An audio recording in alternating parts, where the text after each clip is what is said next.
Tiniyak ng DOJ na mahihirapan sina convicted child abuser act teacher party list representative Franz Castro at dating congressman sa Ocampo sa ambisyong mag-senador sa susunod na taon.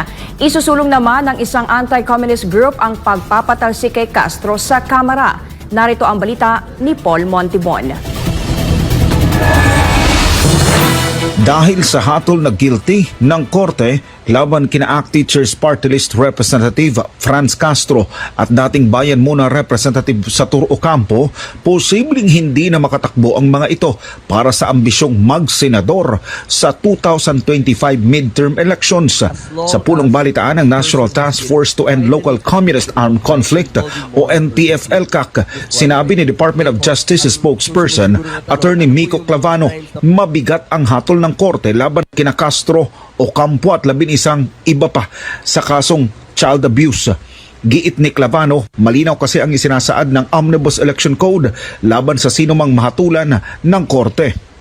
Nakasaad kasi sa nasabing batas na sinumang mahatulan sa anumang uri ng kaso ay diskwalipikado ng humawak ng alinmang posisyon sa pamahalaan, lalo na kung ang kaso ay may kinalaman sa tinatawag na moral turpitude.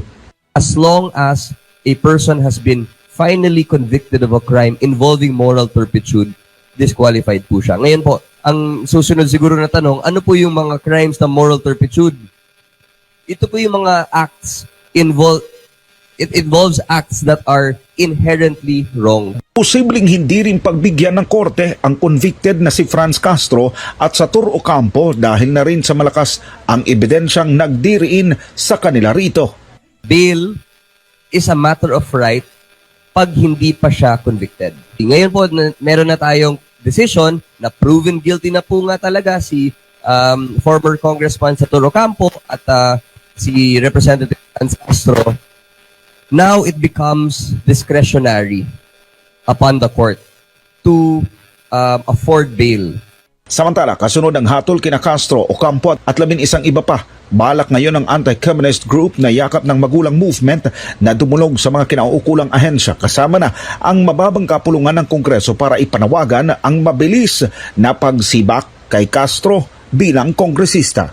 Pinag-uusapan po namin at kung ano po yung pinakamagandang pwede namin gawin, kung kailangan naming pumunta sa Congress or kung saan pong tamang ahensya para po mag-apela na matanggal po si Franz Castro. Hindi anya dapat na magtagal pa sa pwesto si Castro, lalo na ang makakuha ng suporta para sa ambisyon nitong magsenador sa bansa. At sana po mapabilis pa po yung iba pa pong kaso ng ating mga nagsampa ng kaso nang sa ganon. Mag-e-eleksyon na po Nakakatakot po, especially sa kabataan party list na magkaroon pa sila ng pagkakataon na tumakbo uli. Yun po yung gagawin namin, sir. Baka magsulat po kami ng letter sa Congress para po mapatanggal po ito si Franz Castro.